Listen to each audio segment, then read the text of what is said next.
আজকের এই গণহত্যার বিচারের দাবিতে বাংলাদেশ ইসলামী ছাত্র শিবির ঢাকা মহানগর কর্তৃক আয়োজিত বিক্ষোভ মিছিল উত্তর সমাবেশে সম্মানিত কেন্দ্রীয় নেতৃবৃন্দ, বিশ্ববিদ্যালয় মহানগর শাখার নেতৃবৃন্দ, সম্মানিত সাংবাদিক বন্ধুগণ, প্রিয় ছাত্র জনতা, আসসালামু আলাইকুম ওয়া রাহমাতুল্লাহি ওয়া বারাকাতুহু। সংগ্রামী উপস্থিতি, আজকে যে জায়গায় আমরা দাঁড়িয়ে আছি 2006 সালের 28 অক্টোবরে লগি বৈঠার তাণ্ডবের মধ্য দিয়ে সারা পৃথিবীবাসীকে দেখিয়ে মানুষ হত্যা করে খুনি হাসিনা বাংলাদেশের ফাঁসিবাদের সূত্রপাত ঘটিয়েছিল। সেই দলের অব্যাহত রেখে বিডিআর হত্যাকাণ্ড, শাপলা চত্বরে আলেম ওলামাদের উপর হত্যাকাণ্ড, জামাত নেতৃবৃন্দের হত্যাকাণ্ড, সকল দেশপ্রেমিক হত্যাকাণ্ডের মধ্য দিয়ে খুনি হাসিনা তার ফাঁসিবাদকে কায়েম রেখেছিল। একজন ব্যক্তি এবং একজন পরিবারের কাছে সারা বাংলাদেশের মানুষকে জিম্মি করে রেখেছিল।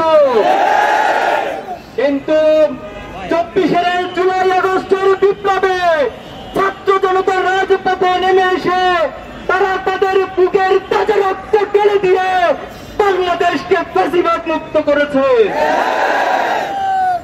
আমরা ফেরাউন দেখিনি, ফেরাউনের গল্প শুনেছি।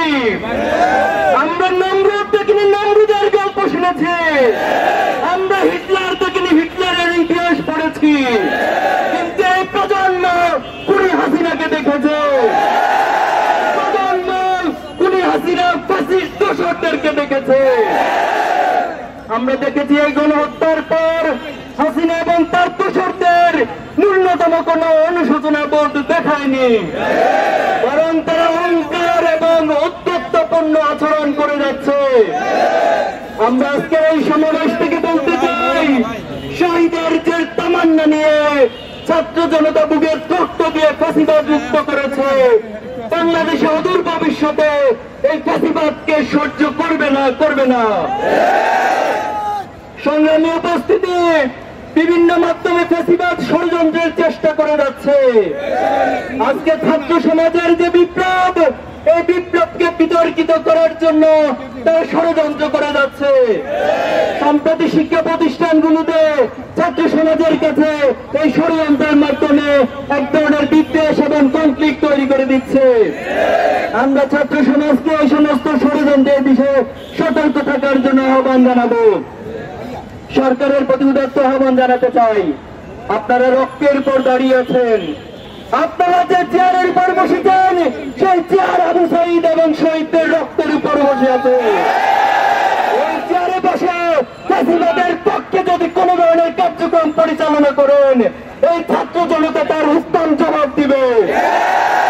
আপনারা অতি দ্রুত বিচারের ব্যবস্থা গ্রহণ করুন। বিচারের ধীরগতি লক্ষ্য করছি আমরা। সেই সাথে মামলা বাণিজ্যের মধ্য দিয়ে এক ধরনের দোষর নব্য ফ্যাসিস্ট আসামিদেরকে জামিন দেওয়ার তথ্য আমরা পেয়েছি। আমরা আবারও বলছি, ছাত্র জনতা কোনোভাবে বসে থাকবে না এই সমস্ত কার্যক্রম থেকে। সংগ্রামী উপস্থিতি, আজকে যে প্রজন্ম, এই প্রজন্মকে আপনারা বোকা ভাববেন না। আমাদের ইসলামী ছাত্র শিবিরকে আদর্শ দিয়ে মোকাবেলা না করে বারবার চেতনার কাঠ দিয়ে মোকাবেলা করার চেষ্টা করা হয়েছে।